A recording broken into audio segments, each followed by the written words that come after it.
Flight attendant refused to let Undercover CEO board first class, but instantly regrets it. Matthew Whitfield was the quietly confident head of a thriving international airline. On this particular day, he donned an unassuming outfit, scuffed shoes, worn jeans, and a travel-weary jacket. Dorothy Thompson was a flight attendant with a reputation for efficiency and a strong sense of hierarchy. But she carried a growing resentment fueled by her experiences and frustrations on the job. Eleanor Price, a diligent co-attendant who often tried to see the good in everyone, navigated her role by mediating tensions and offering genuine kindness wherever she could. Glenn Walter, the new pilot who was eager to prove himself, harbored his own hidden insecurities about whether he truly belonged in the cockpit. And Carmen Hernandez, a passenger with unshakable determination, found herself in the midst of a personal journey that ran deeper than the flight path. Each carried secrets and burdens. Each was driven by desires that would ignite conflicts and alliances before the final landing. Matthew was about to board a flight from New York to Zurich, intending to see firsthand how employees treated passengers at all levels. Although he had every right to settle into first class, he technically owned the planes after all. He wanted to slip through the airport gates as just another traveler. No one would suspect he wielded immense corporate power. He was used to orchestrating multi-billion-dollar deals, but he never lost sight of how every minor detail in customer service could shape a company's reputation. Before he reached the check-in counter, he knew the trip ahead was going to be more than a simple inspection. There was a restlessness in the air, a sense that he would see more than anyone realized. Dorothy had just ended a tense phone call with her older brother, who insisted on borrowing money again. She felt a heavy weight behind her eyes. She was the first in her family to hold a steady, respectable career, and though she was proud to help out, she resented being seen as little more than a bank. Her schedule had changed last minute, forcing her to take this flight to Zurich. She looked at the departing gate monitors with mild contempt. She recalled how, not long ago, a passenger had insulted her accent, making an offhand remark that stung her more than she let on. Her parents had come from another country, and though Dorothy grew up speaking flawless English, she never quite escaped the small-minded jabs of people who noticed the subtle lilt in her voice. She told herself she wasn't going to let any passenger treat her as less than she deserved, no matter who they were. Matthew edged his way through the bustling crowd at the gate, lugging a modest carry-on bag over one shoulder. He held a first-class ticket, but the boarding pass looked battered, printed hastily from one of the self-service kiosks. As soon as Dorothy saw him approach the checkpoint for early boarding, her eyebrows shot up. He was out of place. She was accustomed to polished business travelers with sleek suits and Italian leather shoes occupying first class. Instead, this man looked like he had just rolled off a cramped overnight bus. She decided to put him in his place. "Sir, first-class passengers only," Dorothy said, standing tall as though her uniform gave her the authority of a judge on the bench. Matthew pulled out the crumpled ticket. "I believe this is the right line." She eyed the ticket with a suspicion that bordered on hostility. "The main cabin line is over there." She pointed toward a snaking queue of economy passengers. He met her stare with a calm expression. "I assure you, I'm in the right place. This is a legitimate ticket." She paused just long enough for people in the surrounding lines to overhear. Then, with a voice that carried across the entire gate, she said, "Did you purchase it yourself, or was it some sort of last-minute upgrade using points?" Matthew could feel the heat of onlookers' gazes. He contemplated diffusing the moment, but decided to keep observing how this employee handled a situation she deemed irregular. His voice remained even. "I'm here on business. I always pay for first class." Dorothy gave him a once-over, her chin lifting. She thought of the times she had to chase down passengers trying to pull a fast one. The memory of an earlier incident that month, with a bold passenger sneaking into first class, fueled her annoyance. "Let me scan your ticket," she said, snatching it a bit too forcefully. It was valid, of course, though she didn't yet know who he really was. She felt a pang of embarrassment as the green light affirmed his boarding status. "Enjoy your flight," she said through gritted teeth, stepping aside. He boarded first class, taking note of the tension in Dorothy's stance. He observed her forced smile for the well-dressed man boarding behind him. No sooner had Matthew entered the plane than he became aware of the hush from the seats around him. A few other first-class travelers were stealing curious looks at him, as though waiting to see if a flight attendant would come back and toss him out. He found his seat, stored his carry-on, and settled in. He saw Dorothy striding in behind him, scanning the overhead bins to ensure compliance with the airline's rules. She spared him a curt glance and continued on. As other passengers filed in, Matthew couldn't help but notice the subtle ways Dorothy gave preferential treatment to those who looked like typical business elite. A tall gentleman in a tailored suit received a warm greeting and a personal offer of champagne. Meanwhile, a young woman in yoga pants and a hoodie in first class, who had the seat across from him, earned only a brusque nod. Observing these patterns was precisely why Matthew had embarked on this undercover mission. He needed a closer look at the biases that shaped the airline's culture and impacted passenger experiences. He had read countless reports on the importance of inclusive treatment, but nothing replaced seeing it unfold with his own eyes. Dorothy's day only got worse when a child in the main cabin started wailing. Her colleague, Eleanor Price, tried to calm the mother, promising a spare pillow or blanket. Dorothy passed them by, thinking only of how the noise was going to annoy the more prestigious passengers. She mumbled under her breath, "They can't even keep that kid quiet." Matthew overheard it. He took mental note of how she talked about the passengers, but he kept quiet for now. Before takeoff, Glenn Walter, the pilot, made his customary announcements. His voice sounded steady over the speakers, but inside the cockpit, his heart thumped. This was his first official flight as captain of a long-haul route. The promotion was a big deal. He could feel the eyes of the co-pilot, a more experienced aviator, checking each decision. Glenn had always dreamed of being in the captain's seat, but the pressure weighed heavily on him. He tried to keep his voice even. He urged the flight attendants to prepare for departure. The engines roared to life, and the plane rolled away from the gate. Once in the air, Dorothy handed out hot towels to the first-class cabin. She gave Matthew a slightly damp, barely warmed cloth, while to others, she presented fresh, nearly steaming towels with an ingratiating smile. He accepted the lukewarm cloth with a silent nod, noticing again the difference in how she treated him. He turned his attention to the seat back in front of him, not wanting to provoke an argument at 35,000 feet. He reminded himself that part of being undercover meant letting things play out. He had to see if Dorothy would cross a line more serious than subtle rudeness. Across the aisle, the young woman in the hoodie, Carmen Hernandez, plugged in her headphones and tried to immerse herself in an audiobook. She was finally taking a much-needed vacation after a grueling year of balancing two jobs. She'd never flown first class before, but a stroke of luck, and her mother's miles, had put her here. Dorothy stopped beside Carmen with a tray of beverages. Carmen looked up and asked quietly for an orange juice. Dorothy's expression barely softened. She wordlessly handed Carmen the juice and moved on. Matthew decided to break the ice. He leaned over and spoke softly to Carmen. "First time in first class?" She lowered her headphones and nodded, a shy but appreciative smile crossing her face. "Yes, and it's making me a little nervous. I feel out of place." He offered a reassuring grin. "Me too, in a way."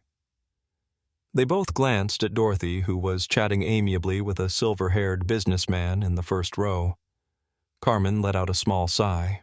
A new tension brewed in Dorothy's mind. She had clocked the conversation between Matthew and Carmen. The last thing she wanted was for two out-of-place people in first class to team up and start asking for all the perks. She approached Matthew again. "What would you like to drink?" she asked, her tone crisp. He considered the options. "Water would be fine." She grimaced slightly, as if disappointed that he didn't ask for something more telling. She set a glass of water on his tray table and turned to the other side to serve the next passenger. Matthew, noticing the flicker in her eyes, wondered what kind of day she had been having. While he couldn't excuse her rudeness, he saw small signs of fatigue in her face and posture. She was burdened by something, though what he didn't yet know. The lights dimmed as the flight transitioned into cruise altitude. Eleanor emerged, carefully handling meal service. She was a sweet-natured woman who balanced out Dorothy's rough edges. She gave a genuine smile to everyone in first class, no matter what they looked like or how they were dressed. When she reached Matthew, she didn't treat him like an imposter. "What entree would you prefer tonight? We have braised beef with vegetables or a butternut squash ravioli." He looked at her with gratitude. "I'll try the ravioli, thanks." She nodded. "Coming right up?" She moved on with the same welcoming manner for each passenger, even crouching to talk to Carmen at eye level about meal preferences, which made Carmen relax. Dorothy was at the front of the cabin, whispering to the other attendant about the nerve of some passengers. The moment she glimpsed Matthew's reflection in the mirrored surface of a compartment, she felt her annoyance spike. He was chatting so casually with that younger passenger, as though they were longtime friends. Dorothy dismissed him as a freeloader who had managed to snag an upgrade. She hoped she wouldn't have to deal with any drama from him.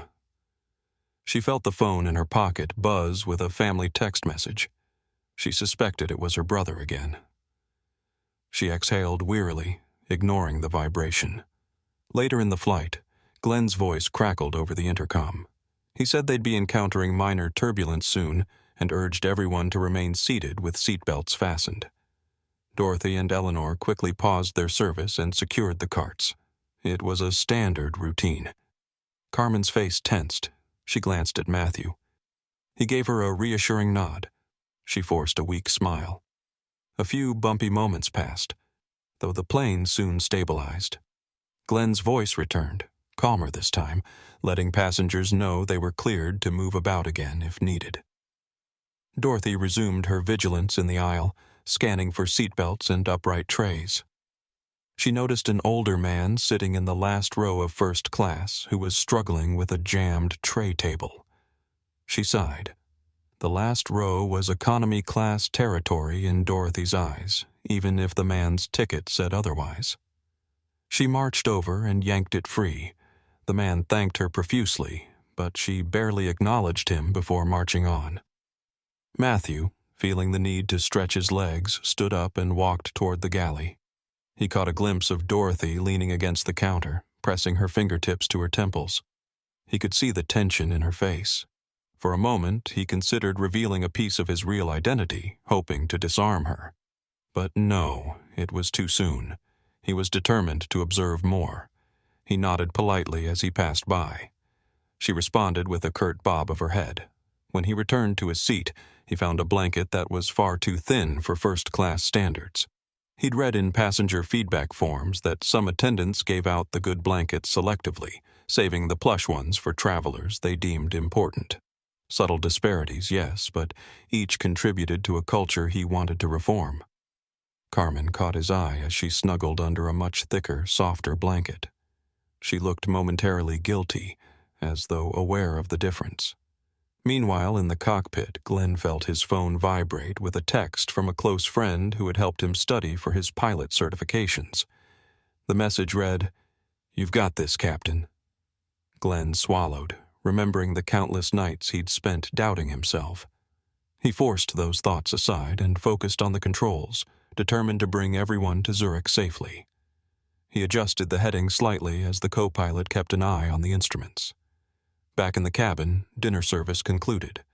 Eleanor's gentle approach had put many passengers at ease. Dorothy, however, had remained aloof except when politely smiling for the frequent flyers. She recognized some from their repeated business with the airline, greeting them by name. She made sure their glasses were topped up, but she barely interacted with Matthew, Carmen, and certain others who didn't fit her mental image of who belonged in first class. At one point, Dorothy passed by Matthew, who discreetly closed the airline's financial report on his phone. She noticed the brief flash of graphs and spreadsheets before the screen went dark. She frowned. "Are you some sort of accountant?" she asked, trying not to sound too curious. He tucked the phone away. "I work in finance," he answered gently, picking a phrase that was technically true but devoid of detail. She let out a small, humorless laugh. "Of course. Everyone's in finance these days." She pivoted and moved on, as though the question had been rhetorical. He wondered if she felt threatened by people who did certain types of work, or if her cynicism was just an all-purpose shield. Even so, her tone dug under his skin, if only slightly. As the flight wore on, the cabin lights dimmed further, signaling it was time for rest. Matthew noticed Dorothy conferring with Eleanor at the galley, overhearing fragments of a conversation about a seat mix-up in the main cabin. Apparently, there was a passenger who was supposed to be near the front because of a medical condition, but ended up crammed in the back. Eleanor suggested upgrading the passenger to a free seat in business class. Dorothy scoffed, citing strict policies. Matthew listened carefully. He stepped away before they noticed him eavesdropping. He returned to his seat and found Carmen taking out a worn paperback novel. She gave him a tentative wave. "How are you finding first class?" she asked. He chuckled under his breath. "It's been interesting." He felt comfortable enough to share a fragment of his true perspective. "I expected a bit more courtesy." Carmen lowered her eyes. "Yeah, me too. But at least the seat is nice." She quickly changed the subject. "Are you traveling for business, or?" He shrugged. "Combination of business and checking up on something." "You?" She closed her eyes as though picturing her destination. "Vacation. I'm meeting my cousin in Zurich. She convinced me to step out of my comfort zone." Her voice tightened slightly, as though each word was an act of bravery. Matthew offered a supportive nod. "It's good to try new things. Taking risks can lead to big rewards." She gave him a small, grateful smile, then returned her attention to the book. He opened an in-flight magazine, scanning it more to pass the time than to glean any real information. His mind kept drifting to the question of how he might approach Dorothy, or whether he should let the flight finish before unveiling his identity. A part of him wanted to confront her about her attitude. Another part wanted to see if there was any deeper reason for her hostility. Eleanor walked up the aisle, carrying a glass of water. She paused at Matthew's row, offering it with a gentle smile. "Thought you might want a refill," she whispered, mindful that many around them were dozing. "Thank you," he said, noting again the kindness in her eyes. She noticed Carmen was awake too, and silently handed her an extra blanket. Carmen mouthed a thank you. The moment was small, but it spoke volumes about Eleanor's character. Matthew mentally filed that away. Not everyone on this flight was tarnished by the same bias. Time drifted. Outside, the sky was dark, vast, and scattered with stars. Inside the cabin, hush settled, punctuated by the occasional sound of a passenger shifting in the seat or an attendant shutting an overhead compartment. Dorothy moved down the aisle, collecting stray glasses. She paused near Matthew, who was still awake. She hesitated as if about to say something, but then seemed to think better of it. She turned away, continuing on. He guessed that she was wrestling with her own burdens. He caught a glimpse of sadness in her eyes, the kind that can only be shaped by many disappointments. He recalled the words of a mentor. Sometimes the strongest armor signals a wounded interior. He leaned his head back, letting his thoughts roam. Memories flickered. The day he first dreamed of launching the airline, his father's guidance that every single passenger deserved respect, no matter who they were. He wondered what his father would say if he were present to witness Dorothy's behavior. He closed his eyes, determined to get at least an hour of rest before landing. He dozed off fitfully, half aware of the vibrations of the plane and the hum of the engines. When he opened his eyes again, he saw Dorothy rummaging in the overhead compartment. She let out a soft groan as something toppled onto her shoulder. He almost got up to help but stopped himself. She managed to shove it back into place. Then she glanced at the row behind him and noticed an older woman looking unwell. Dorothy set her jaw and pressed the call button for Eleanor. She didn't want to handle this. Eleanor arrived, offered the woman water, and asked if she needed medical assistance. Dorothy stepped aside. As the flight neared the halfway mark, Glenn made another announcement about weather patterns. Matthew, feeling restless, slipped out of his seat. He decided to take a walk back toward the main cabin to see what the conditions were like there. Dorothy spotted him. "Sir, you should remain in your seat," she said sharply. "We'll be starting the breakfast service soon." He offered a polite smile.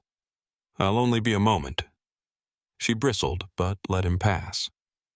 He walked through the curtain into the business class section, noticing that the seats were comfortable enough but lacked the plushness of first class. Passengers here looked moderately content. A few had pillows or were quietly reading, but there was no sign of any major trouble. He continued toward the economy section. Here, the mood was notably more cramped and weary. There was the mother with the crying child Dorothy had scorned earlier. She struggled to hush her toddler. Matthew knelt down by the seat, introducing himself simply as a passenger from first class who happened to walk by. He offered a small plush toy he had in his bag, an odd item for a businessman. But Matthew always carried small tokens for random acts of kindness. The child calmed instantly, enthralled by the colorful object. The mother exhaled in relief, murmuring countless thank yous. Eleanor spotted him from the aisle and gave an appreciative nod. She too had tried to help earlier but had been called away. Matthew noticed that the seat in front of the mother was broken. It wouldn't recline. He made a mental note to speak with the maintenance team about that. Subtle details like broken seats could sour a passenger's experience. Another attendant, a tall man named Aaron, approached to check on the family, and Matthew moved on. He made his way back toward first class, weaving around passengers who were stretching their legs. As he re-entered the section, Dorothy intercepted him. "We discourage unnecessary movement between cabins, sir," she said with a stiff smile that didn't reach her eyes. He raised his eyebrows. "I wasn't aware it was an issue to visit other parts of the plane." "It can be disruptive," she replied. Then, realizing her tone might be too harsh, she added, "For security reasons, it's best to remain in your assigned area." He nodded, not wanting to cause a scene. "Understood. I'll keep that in mind." He moved past her, but her gaze followed him. She began to suspect there was more to him than met the eye. Why was he so curious about the rest of the plane? What kind of passenger roamed around helping random travelers with their children? Meanwhile, Glenn was in the cockpit, quietly conversing with the co-pilot about the final approach schedule. They talked about flight levels, winds, and possible turbulence near the destination. Glenn tried to banish the lingering sense of anxiety about proving himself. He trusted the plane, he trusted his training, and he knew the airline had faith in him, or they wouldn't have promoted him. But a small voice inside him whispered he had to do even better than his peers because of how people perceived him. He refused to let that voice control him.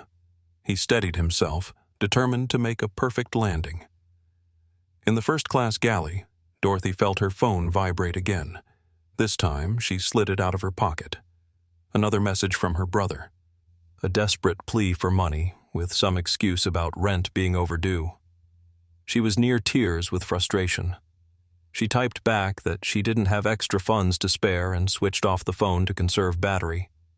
She couldn't escape the gnawing feeling that she was letting her family down. Combined with the stress of the job, her patience wore thin.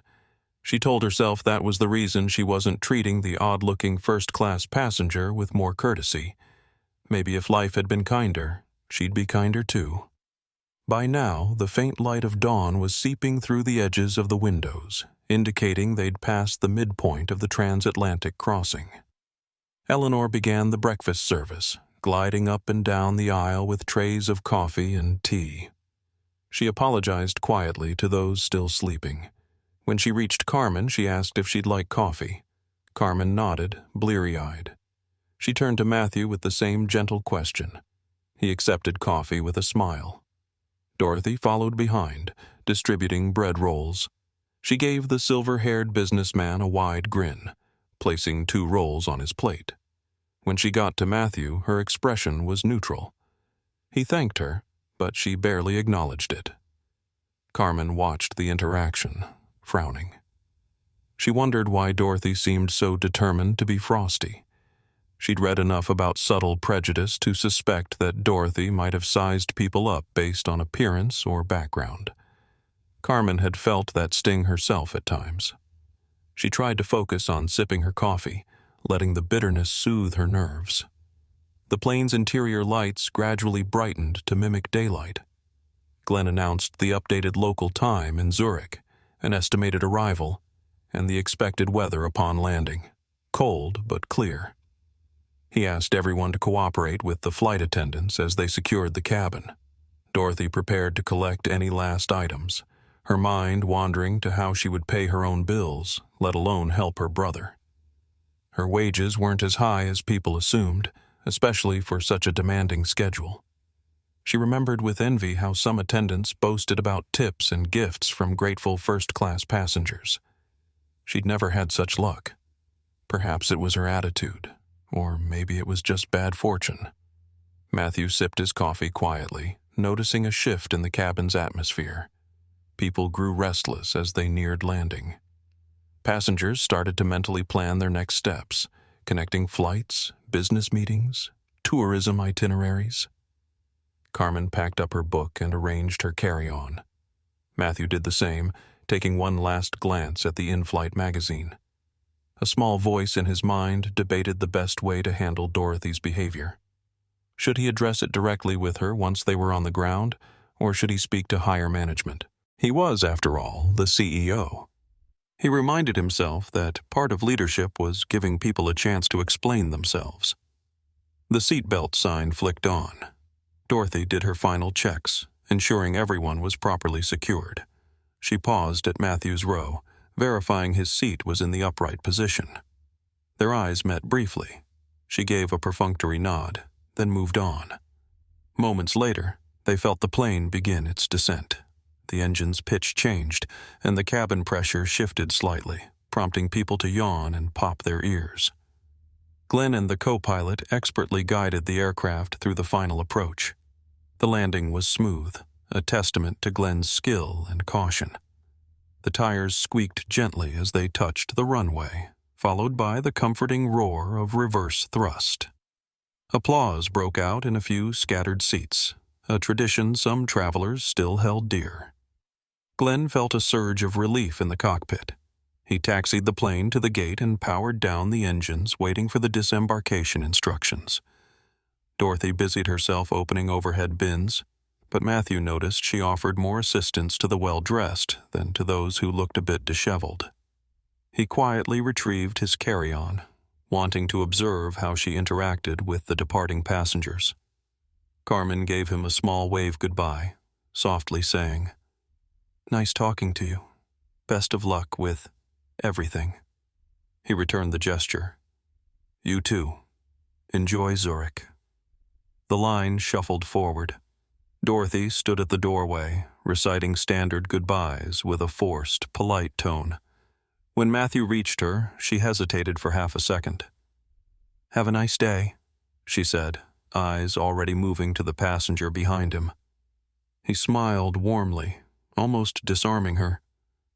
"You too," he replied, his words carrying a quiet sense of promise. He walked out into the jet bridge, the crisp airport air greeting him. He took his time heading to the baggage claim, well aware of the protocol for the crew's own post-flight procedures. He had no intention of confronting Dorothy in a public way that would cause a scene, but he intended to follow up. As it turned out, a slow immigration line gave Matthew a chance to think. He navigated it with the rest of the travelers, noticing Dorothy and Eleanor rushing through the staff line to retrieve their own luggage. Flight attendants typically had a short window before their next duties, or they would rest at an airport hotel if they had a layover. He wondered if Dorothy was connecting or staying in Zurich. He was determined to find out. Once he'd cleared customs, he saw Dorothy off to one side, fiddling with her phone, looking upset. Eleanor stood next to her, trying to offer comfort. Matthew watched from a small distance, unnoticed amid the crowd. Dorothy was raising her voice to someone on the other end of the phone. He caught snippets of the conversation. "I can't just send you more money. I'm not made of gold." She hung up abruptly, tears glistening in her eyes. She looked around, flustered, then wiped them away. Eleanor placed a comforting hand on Dorothy's arm. Dorothy shook her head as if to say she was fine. Matthew took a step forward. Eleanor noticed him first and gave a polite smile. Dorothy turned, stiffening. "You again," she muttered under her breath. She quickly collected herself. "Did you need something?" Matthew quietly gestured for Eleanor to give them a moment. Eleanor bit her lip, unsure, but then drifted a few steps away. Dorothy stood there, arms crossed, as though fortifying herself for an unpleasant exchange. He looked at her with compassion rather than anger. "I couldn't help but notice you seem upset," he said gently. "Anything I can do to help?"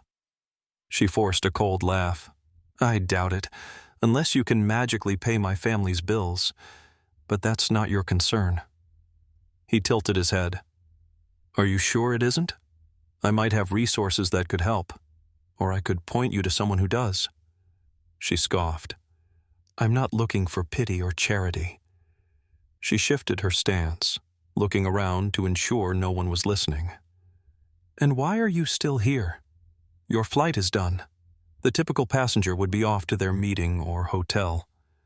He took a slow breath. This was a delicate moment. "I'm not a typical passenger. In fact, I'm Matthew Whitfield, Chief Executive Officer of this airline." Her mouth opened in stunned silence.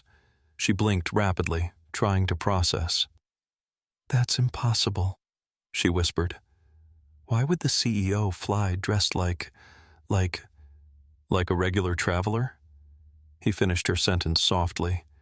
"Because that's the best way to see how employees really behave. No special treatment, no staged courtesy, just honesty." She was speechless for a moment. Then she flushed red. I'm sorry if..." He held up a hand, preventing her from descending into an avalanche of apologies. "Let's just say I noticed some things about the way you interacted with passengers, specifically those who didn't look like your typical first-class flyers." She stood very still, as if deciding whether to defend herself.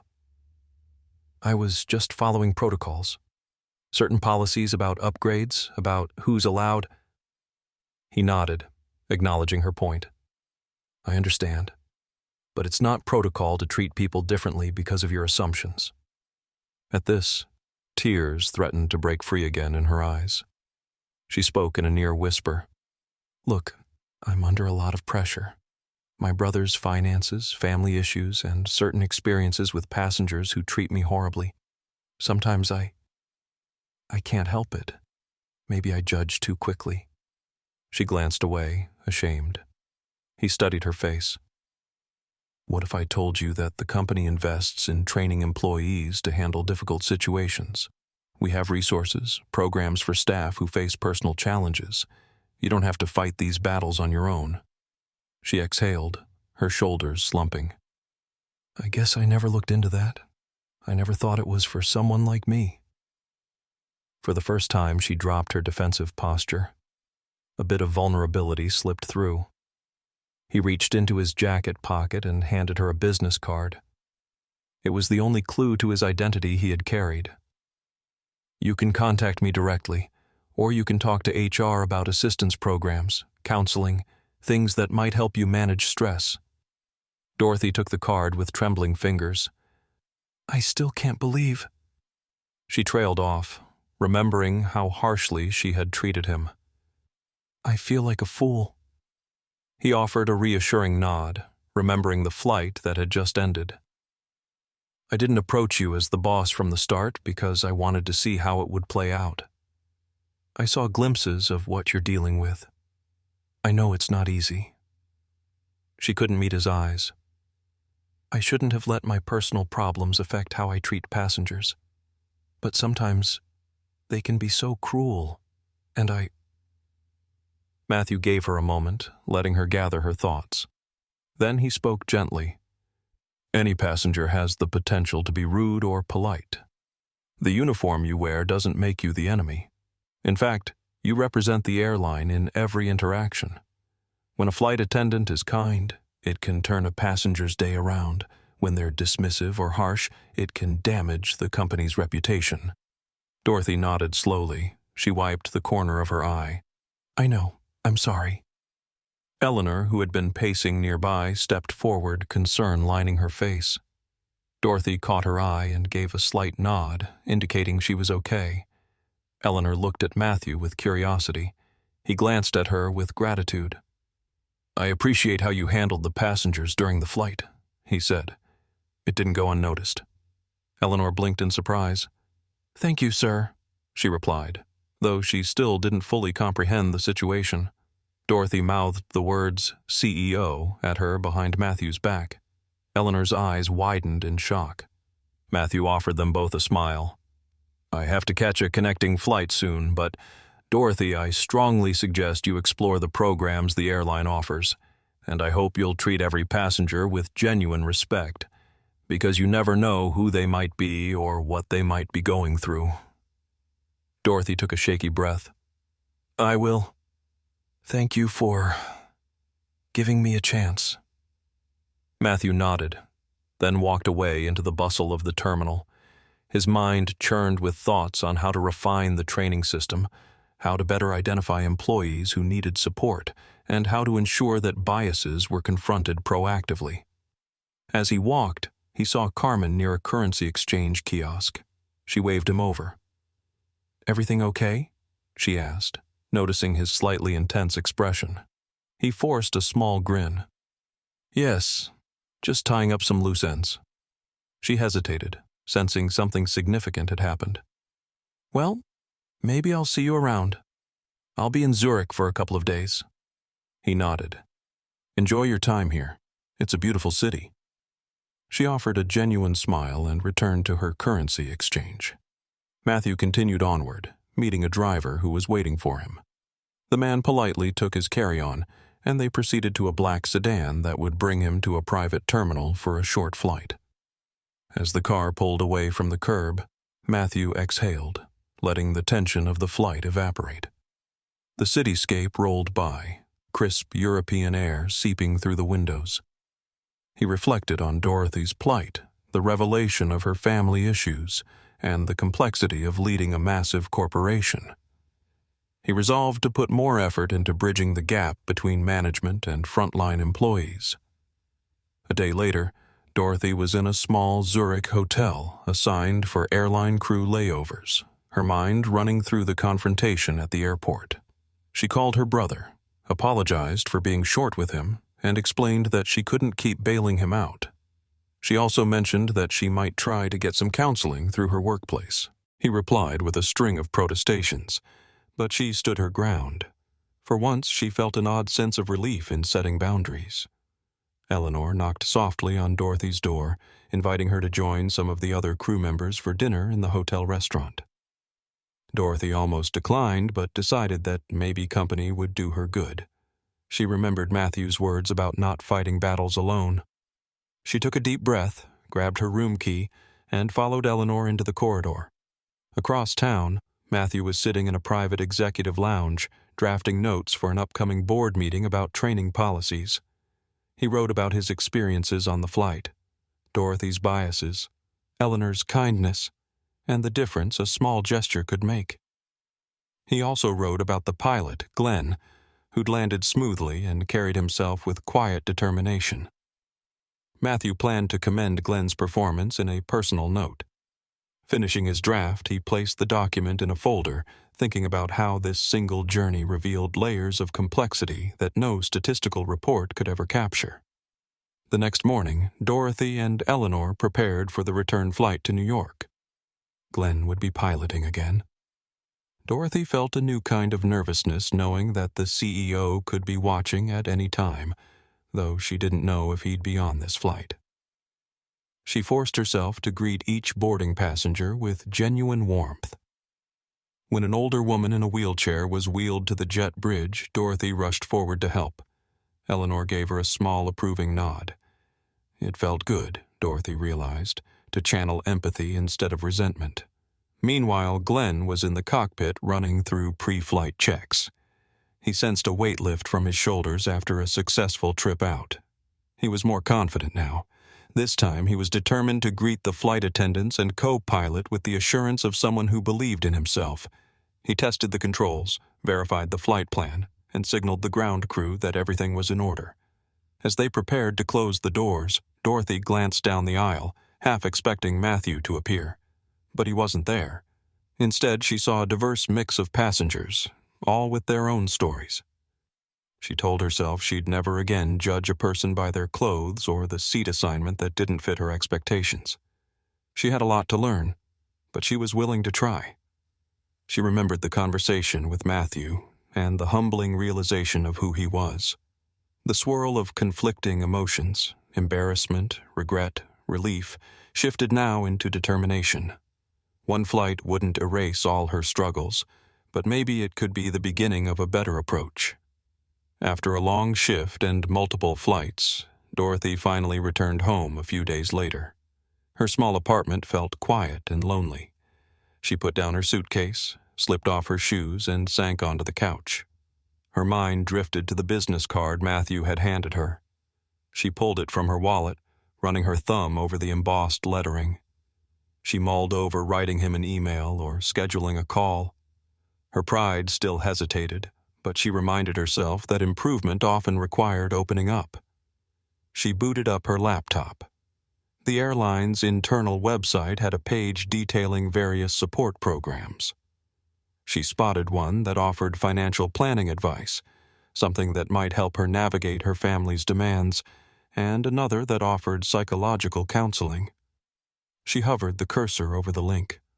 Her heart pounded. She'd always been too proud to admit she needed help, but maybe it was time. She clicked. Across the city, Matthew was on another conference call. He leaned back in his chair, scanning the faces of department heads on the screen. They were discussing an upcoming marketing campaign. When the conversation shifted to cabin service standards, he interjected some points gleaned from his undercover experience. He didn't mention Dorothy by name, but he spoke about how personal struggles could affect an attendant's performance, and how the airline should encourage employees to ask for help. The executives nodded, some uncertain, some intrigued. Matthew ended the call with the promise of a new initiative, one that would bring more accountability and compassion to the workplace. Later that evening, Dorothy wrote an email to HR, inquiring about scheduling a counseling session. She kept it brief, almost clinical. With a trembling hand, she pressed send. Then she typed a simpler message to the address on Matthew's card. I want to express my gratitude for your understanding. I apologize for my behavior. I realize it wasn't just about you. It was about everything weighing on me. Thank you for giving me the opportunity to grow. I intend to do better. Best regards, Dorothy Thompson. She didn't expect a reply immediately, yet less than an hour later, her phone chimed. She opened the email app to see a short message. Dorothy, thank you for reaching out. I'm glad you're taking steps toward change. If you need any assistance, don't hesitate to ask. Matthew Whitfield. A strange relief washed over her. She set her phone aside, letting the moment sink in. She thought back to the flight, how close she had come to humiliating herself beyond repair. Instead, she'd found a pathway to something different, a chance at personal growth backed by a supportive corporate system she never realized existed. She resolved to stand up for herself in her family drama while also learning how to treat others with empathy. The final image in her mind was that battered ticket Matthew used, valid proof that appearances could be deceiving. In another corner of the city, Glenn was enjoying a rare night out with his co-pilot, celebrating 2 successful transatlantic flights. They raised a toast in a quiet bar. Glenn felt a weight of pride in his new role, determined to continue proving that talent, not superficial judgments, defined his worth. Eleanor, on a quick layover elsewhere, texted Dorothy to ask how she was holding up. Dorothy texted back that she was doing better. She admitted she'd been in contact with the CEO, startling Eleanor. They shared a series of exclamation points and supportive words. Eleanor typed back, "Proud of you!" Dorothy smiled. Meanwhile, Carmen roamed the streets of Zurich, marveling at the historic architecture. She carried her phone in one hand, snapping pictures. She thought of her conversation with Matthew and how he'd encouraged her to embrace new experiences.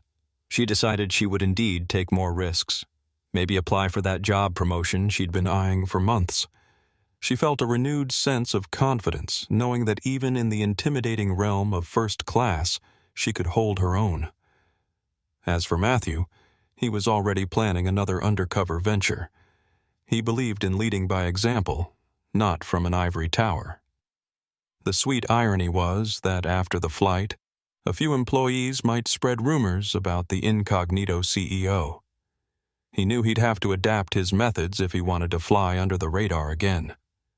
For now, he was satisfied that this single flight had illuminated real issues, personal, institutional, and cultural, that needed addressing.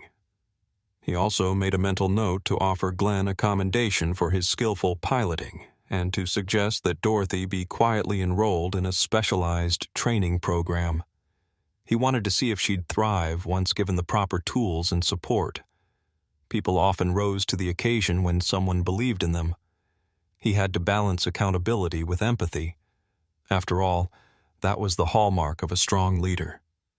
Back in Dorothy's apartment, she lay down on her bed, exhaustion tugging at her. Before drifting off, she checked her phone one last time and saw no new messages. Yet something about the previous exchange lifted her spirits. She placed the phone on the bedside table and stared at the ceiling, acknowledging that she felt freer than she had in months. Maybe this time she wouldn't sabotage her own career with cynicism. Maybe she would learn to manage her stresses instead of lashing out. Morning dawned, bright and cold. Dorothy woke to a quieter mind. She dressed in civilian clothes, no uniform or professional persona to maintain.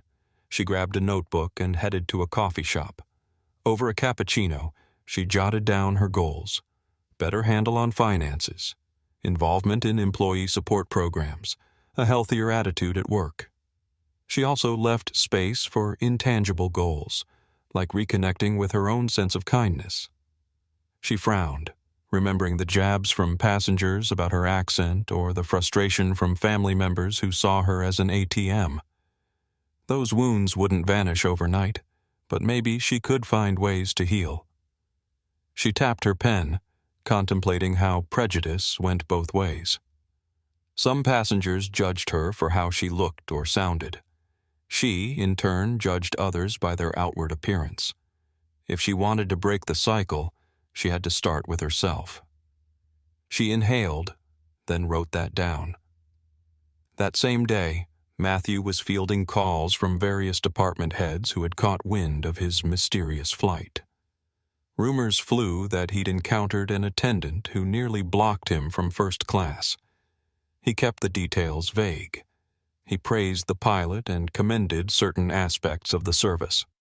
As for the negative experiences, he carefully stated that it highlighted the importance of ongoing training. One director asked if it was the truth that a flight attendant showed him blatant disrespect. Matthew chuckled. "Let's just say it was a lesson for both of us," he replied, then ended the call. He'd always believed in handling matters discreetly, ensuring employees learned rather than simply punishing them. Across the ocean once again, Dorothy and Eleanor performed another flight. Dorothy tried to incorporate what she'd resolved. She made small talk with a family traveling to visit grandparents. offered an extra snack to a nervous flyer, and even insisted on giving a new mother a seat with extra room. This time, she didn't size up passengers by their clothing. When a traveler in a t-shirt and flip-flops presented a first-class ticket, she simply smiled and guided him to the correct seat. Eleanor took note, beaming at Dorothy's transformation. Dorothy herself felt a cautious satisfaction. Of course, there were challenging moments, as there always would be. One man snapped at her for not bringing his coffee fast enough. Dorothy felt her temper surge, but she forced herself to remain professional. She apologized, offered to refill his cup, and moved on without letting the encounter sour the rest of her day. Later, she jotted a note to bring up at the next staff meeting: strategies for dealing with abrasive passengers. Meanwhile, Glenn, continuing to pilot with growing confidence, overheard flight attendants praising Dorothy's new demeanor. He didn't know the full story, but he sensed a ripple effect of positivity. Less tension in the cabin, fewer hushed arguments among crew members. Efficiency improved. He silently congratulated himself for fostering a calm cockpit environment that might set the tone for the rest of the aircraft. Time passed. Dorothy began her counseling sessions, only to discover how deeply her self-esteem had been wounded by years of subtle discrimination, financial hardships, and stressful family dynamics. The counselor guided her to separate the actions of rude passengers from her self-worth. Slowly, Dorothy realized that the walls she had built to protect herself were also isolating her from genuine connections. Matthew heard periodic updates from HR about Dorothy's progress, though he kept a respectful distance. He was satisfied that she was making genuine efforts. He redirected focus to other areas of the airline, determined to replicate the personal approach on a broader scale. He organized a pilot program where managers would pose as passengers in different scenarios to gather real-time feedback. He wanted every employee, from check-in staff to baggage handlers, to understand the significance of empathy and fairness. One afternoon, Dorothy opened her email to find a message from a coworker praising her for how she handled a flight delay.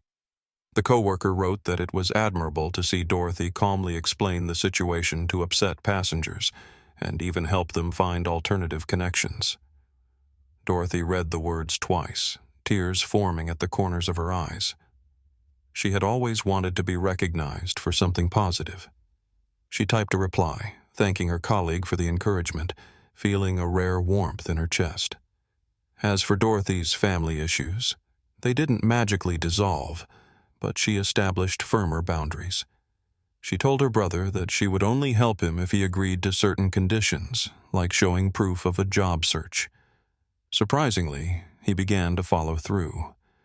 Slowly, Dorothy felt the burden lift.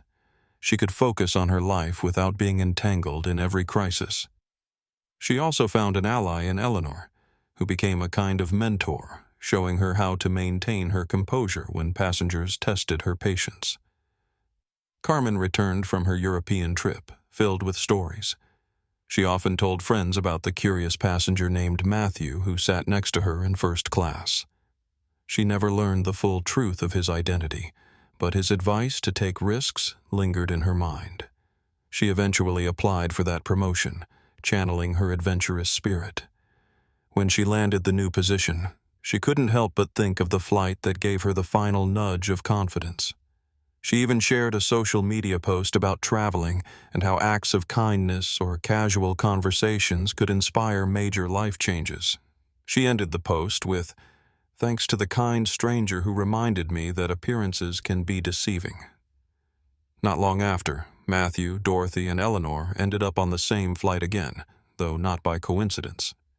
Matthew arranged it through scheduling channels, wanting to see how Dorothy was faring months later. This time, he didn't fly undercover. He boarded in a professional suit, the kind that left no question he was a man of status. Dorothy greeted him at the door, still wearing the polished uniform.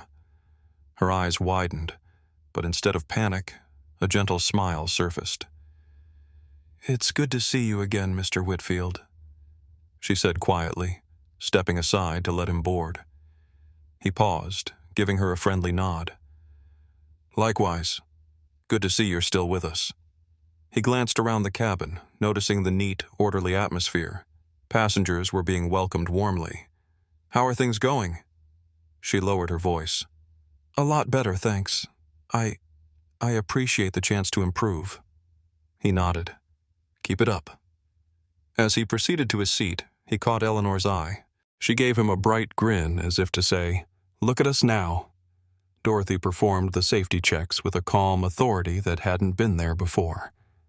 When she did the first-class beverage service, she offered Matthew a choice of drinks with the same courtesy she gave everyone else, whether they wore suits or sweatpants. Eleanor eventually approached Matthew. "I wanted to say thank you. Dorothy's turned over a new leaf, and our work environment is so much better." He glanced toward Dorothy, who was serving another row. "It looks that way." Eleanor's voice dropped to a conspiratorial whisper. "It means a lot that you didn't just fire her. You saw she needed help." Matthew smiled. "Everyone deserves a second chance as long as they're willing to put in the work." He sipped the water she had brought him. It tasted good, maybe because he was savoring the moment of seeing tangible change. Dorothy, noticing Eleanor and Matthew talking, had a moment of apprehension, but she steadied herself. She finished her tasks, and when an appropriate moment arose, she came over. "Is there anything else I can get you, sir?" He shook his head. "I'm all set." He paused, then added in a gentle tone, "I want you to know that I'm proud of your progress." She looked down, a small smile forming. "Thank you." The flight passed with minimal turbulence, and Dorothy even extended small acts of kindness to the economy cabin when she had time. She offered an older woman, who'd asked for water, a seat in business class when a mechanical glitch forced seat reassignments. Dorothy handled it with grace, ensuring the passenger felt valued. The rest of the flight crew seemed to feed off her new positivity. When the plane touched down, Dorothy directed passengers with calm efficiency. As Matthew rose to disembark, Dorothy found a brief moment to speak to him. "I heard from HR about possibly helping with some new training modules," she said, "like a peer mentorship program. I'm thinking of volunteering." Matthew felt a genuine surge of admiration. "That's excellent. I think you'd do great at it." She nodded. "Thank you. It means a lot to hear you say that." He parted ways with her, stepping into the airport. The energy in his stride was one of quiet satisfaction. His time undercover had revealed harsh truths, but it also sparked meaningful improvements. He glanced back at the plane through the tall windows, reflecting on how attitudes, like flight paths, could change course with the right guidance.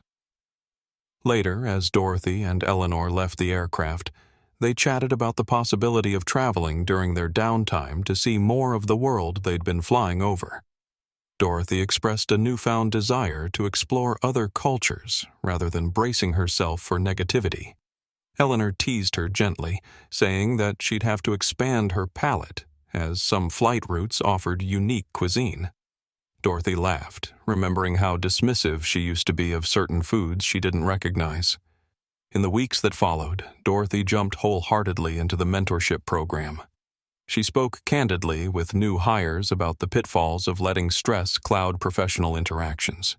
She demonstrated how small gestures of empathy could diffuse tense situations and how to handle personal baggage without letting it spill over onto passengers. Word spread that Dorothy Thompson was a living example of turning a corner in one's career. Some were amazed by her transformation. Others, who knew her only from the new perspective, thought she'd always been that caring. Meanwhile, Matthew continued with his quiet oversight, occasionally dropping into flights unannounced or reading passenger feedback. In each report praising a helpful attendant, he wondered if it was someone Dorothy had mentored. The airline, once plagued by sporadic complaints of staff rudeness, saw an improvement in customer satisfaction metrics. Morale among the cabin crews rose. The changes weren't dramatic leaps but steady climbs, noticeable enough to signal that something real was happening. When Dorothy encountered bias from a passenger who sneered at her accent, she found she could now respond calmly without letting it rattle her. She credited her counseling sessions for teaching her to separate the passenger's ignorance from her sense of self-worth. She realized that maybe she and that passenger shared one trait. They both judged people based on surface impressions, but she had decided to break free from that loop of assumptions. It empowered her to treat him respectfully without internalizing his insult. Eleanor watched all this unfold with pride. She confided in Dorothy that she too had faced scorn in the past for her accent or her background, though she had always tried to respond with kindness. Dorothy marveled at how Eleanor had managed to keep her heart open. They laughed over coffee, forging a friendship grounded in mutual respect. At the next staff meeting, they proposed a small workshop on empathy, which management approved. Glenn also found himself in a brighter place, having built confidence from successful flights. He was now recognized by senior officials for his grace under pressure. Matthew reached out personally, praising Glenn's performance and hinting at more opportunities in the future. Glenn saved that message and reread it whenever self-doubt creeped in. One day, Carmen, now thriving in her new job, decided to take another international trip. She booked a flight on the same airline, hoping for the same sense of comfort she remembered. When she boarded, she recognized Dorothy at the front of the cabin. She hesitated, uncertain if Dorothy would remember her, but Dorothy greeted every passenger so warmly that Carmen felt immediately welcome. Even though she was in the economy cabin this time, she felt valued. When Carmen walked by, Dorothy did a slight double-take, as if trying to place the face. Carmen smiled, and Dorothy returned the smile, though Carmen wasn't sure Dorothy truly recalled their previous interaction. Mid-flight, Carmen rose to stretch her legs and ended up near the galley where Dorothy was preparing drinks. Carmen gave a friendly nod. "This airline is always such a pleasant experience," she said. Dorothy beamed. "We try our best. Thank you for saying so." Carmen hesitated. "I flew with you a while back. You might not remember. I was in first class wearing a hoodie." Dorothy searched her memory, a flicker of recognition. "Yes, I think I remember. That was quite some time ago. Are you enjoying your journey today?" "Definitely," Carmen replied, a flush of nostalgia coloring her cheeks. "I used to feel out of place flying, but I had a conversation with a man on that flight who said something that gave me courage." She hesitated, unsure how much Dorothy knew. Dorothy arched an eyebrow.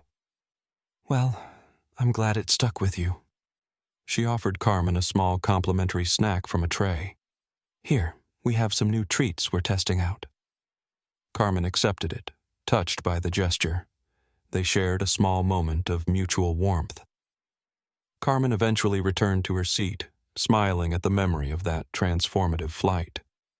As the plane soared, Dorothy felt a wave of satisfaction.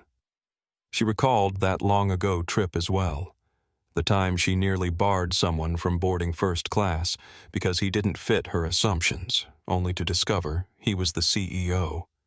She smiled ruefully at the memory. What a journey it had been since then. Meanwhile, far below in the corporate headquarters, Matthew received an email from a loyal customer praising Dorothy for her warm service. He forwarded it to the HR team with a note. "We should recognize Dorothy Thompson for her dedication." He sat back, reading the words again. It wasn't that Dorothy had become perfect. It was that she had transformed enough to be recognized by passengers for kindness. That was the essence of progress. Over the following months, Dorothy's life began stabilizing. She handled her finances more confidently, and though her brother still had occasional scrapes, they navigated them more responsibly. Dorothy's sense of self-worth no longer hinged on passenger approval, so she was able to greet travelers with genuine warmth. She also found ways to manage her accent insecurity, focusing on her role as a bridge between the airline and its diverse clientele. During one staff appreciation event, Matthew showed up to give a short speech. Dorothy found him after the ceremony, waiting until other employees had finished speaking with him. She approached cautiously. "Hello, Mr. Whitfield." He turned, smiling. "Dorothy, good to see you." He gestured for her to step aside from the crowd. "I wanted to congratulate you in person. I've been hearing good things." She nodded. "Thank you. It's all thanks to the support I've been given." Her voice wavered slightly. "And I wanted to say, if you ever do another undercover flight, you might see a very different side of me." He smiled, a warm expression. "I look forward to it." He paused, then added, "You know, people talk about second chances, but it's your own effort that made the difference. Never forget that." She offered a genuine grin in return. "I won't. Thank you again." She extended her hand. He shook it firmly. In that handshake, the entire journey from that fateful flight to the present moment felt tangible. The biases, misunderstandings, revelations, and growth. As the night wound on, Dorothy mingled with colleagues who congratulated her on various achievements. She realized she now carried a sense of belonging within the airline's community. No longer the bitter attendant who saw only the negative, she had embraced a new perspective. Somewhere, Carmen pressed send on an application for yet another promotion, remembering how far a little courage could take her. Glenn set a reminder on his phone for his next flight, confident in his role. Eleanor helped plan the next empathy workshop, aiming to spread the changes she'd witnessed. And Matthew, heading home after the event, looked at the planes lined up on the tarmac under the moonlight. He felt a surge of pride for what his airline was becoming. In the end, a single flight, seemingly ordinary, had set in motion a series of transformations. At its heart was the flight attendant who refused to let an undercover CEO board first class without a second glance, only to realize that her actions sparked an entirely new direction for her life and career. Mistakes, after all, could be stepping stones when met with humility and a willingness to learn. And as the airline soared across skies near and far, the lessons of empathy, inclusion, and second chances traveled with every passenger and crew member on board.